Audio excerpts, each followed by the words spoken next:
ಈ ರೀತಿ ಒಂದು ಕಲ್ಪನೆಗಳಿರುತ್ತೆ ಅಂದ್ರೆ ಅಲ್ಲಿ ಹೋಗಿ ಬಂದ ನಂತರನೇ ನಮ್ಮ ಲೈಫ್ ತುಂಬಾ ದೊಡ್ಡ ಚೇಂಜ್ ಆಗ್ಬಿಡುತ್ತೆ, ಒಂದಿಷ್ಟು ಏನೋ ಅನ್ಕೊಂಡ ಕನಸುಗಳು ಈಡೇರ್ ಬರುತ್ತೆ ಅನ್ನೋಂಥ ಕಲ್ಪನೆ ಇರುವಂತ ಕೆಲವು ಕಂಟೆಸ್ಟೆಂಟ್ಸ್ಗಳು ಇರ್ತಾರೆ. ಸೊ ನಿಮ್ಮ ಲೈಫಲ್ಲಿ ಅಂಥದ್ದೊಂದು ಸಾಕಾರ ಆಗಿದೆಯಾ ಆಗಿಲ್ವಾ ಅನ್ನೋಂಥದ್ದು?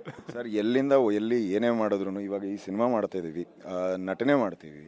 ಸೊ ನಾನು ನಟನೆ ಮಾಡಿದ್ರೇ ನಾನು ಇನ್ನೊಂದು ಸಿನಿಮಾಲಿ ಕೆಲಸ ಮಾಡೋಕ್ಕಾಗೋದು. ಸೊ ಒಂದು ಸಿನಿಮಾ ಮಾಡಿದ ತಕ್ಷಣ ನಾನು 50 ಸಿನಿಮಾ ಮಾಡ್ಬಿಡ್ತೀನಿ ಅನ್ನೋದು ಸುಳ್ಳು, ಅಥವಾ ಒಂದು ಸೀರಿಯಲ್ ಮಾಡಿದ ತಕ್ಷಣ ನಾನು ಇನ್ನೊಂದು 50 ಸೀರಿಯಲ್ ಮಾಡ್ಬಿಡ್ತೀನಿ ಅನ್ನೋದು ಸುಳ್ಳು. ಆ ಜಾಗದಲ್ಲಿ ನನ್ನ ಕೆಲಸ ಏನಿದೆ ನಾನು ಅದನ್ನು ಸರಿಯಾಗಿ ಮಾಡಿದ್ರೆ 100% ನನ್ನ ಎಫರ್ಟ್ ಇದ್ದರೆ ಅದರಿಂದ ನನಗೊಂದು ಮೆಟ್ಟಲು ಹೆಚ್ಚು ಸಿಗುತ್ತೆ ಅಷ್ಟೇ. ಸೊ ಬಿಗ್ ಬಾಸು ಹಾಗೇನೆ. ಬಿಗ್ ಬಾಸಲ್ಲಿ ನಾನು ಒಳಗಡೆ ಹೋದಾಗ ಒಂದಷ್ಟು ಜನರಿಗೆ ನಾನು ಇಷ್ಟ ಆಗಬೇಕಾಗಿತ್ತು. ಇಷ್ಟ ಆದವ್ರು ಇಷ್ಟಪಟ್ಟರು, ಇಷ್ಟಪಡದಿರೋರು ಇಷ್ಟಪಡ್ದಿಲ್ಲ. ಸೊ ಡೆಫಿನೆಟ್ಲಿ 100% ಯಾರನ್ನೂ ಸ್ಯಾಟಿಸ್ಫೈ ಮಾಡೋಕ್ಕಾಗಲ್ಲ. That is what I learnt in Bigg boss.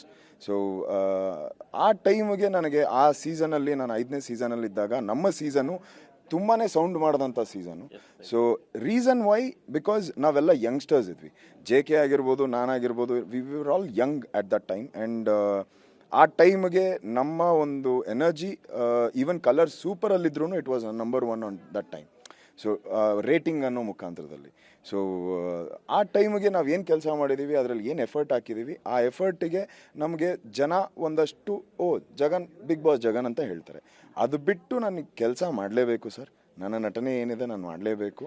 ಅದನ್ನು ಮಾಡಿದ್ರೇ ನಾನು ಮುಂದಕ್ಕೆ ಹೋಗೋಕ್ಕಾಗೋದು. ಬಿಗ್ ಬಾಸಿಂದನೇ ಏನೋ ಒಂದು ಆಗ್ಬಿಡ್ತೀನಿ ಅನ್ನೋದು ಸುಳ್ಳು ಸರ್. ಎಸ್, ಇದೆಲ್ಲದರ ಜೊತೆಗೆ ಒಂದು ಘಟನೆ ನಡೀತು. ಸೊ ಇತ್ತೀಚೆಗೆ ಅಂದರೆ ಶುರುವಾಗಿ ಕೆಲವೇ ದಿನಗಳಲ್ಲಿ ಒಂದು ಮನೆ ಕೂಡ ಬಂದಾಯಿತು. ಅಂದರೆ ಒಂದಿಷ್ಟು ಕನಸುಗಳು ಶುರು ಆಗಿರುತ್ತೆ, ಬಟ್ ಜಸ್ಟ್ ಅಂದರೆ ಶುರು ಆಗ್ತಾ ಇರುತ್ತೆ, ಜಟಾಪಟಿ ಶುರು ಆಗಬೇಕಿತ್ತು. ಬಿಗ್ ಬಾಸ್ ಮನೆ ಕ್ಲೋಸ್ ಅನ್ನುವಂಥದ್ದು. ಬಿಗ್ ಬಾಸ್ ಮನೆ ಅಲ್ಲಿ ಆಟ ಆಡಲಿಕ್ಕೆ ಅವಕಾಶ ಇರಲಿಲ್ಲ 2 ದಿನದ ಮಟ್ಟಿಗೆ. ಅದನ್ನು ಹೆಂಗೆ ತೊಗೊಂಡ್ರಿ, ಹೆಂಗೆ ಗಮನಿಸಿದ್ರಿ? ಏನಾದರೂ ನಿಮ್ಗೆ ಏನು ಅನ್ನಿಸ್ತು ಸಡನ್ನಾಗಿ ಆ ವಿಷಯ ಕೇಳಿದಾಗ? ಆಬ್ವಿಯಸ್ಲಿ ಸರ್, ಕಲರ್ಸ್ ಕನ್ನಡ ಜೊತೆ ನನಗೆ 10 ವರ್ಷದ ಒಂದು ನಂಟಿದೆ. ರೀಸನ್, ನಾನು ಒಬ್ಬ ಪ್ರೊಡ್ಯೂಸರ್ ಆಗಿದ್ದು ಕಲರ್ಸ್ ಕನ್ನಡದ ಜಾಗದಿಂದ, ಪರಮ್ ಸರಿಂದ.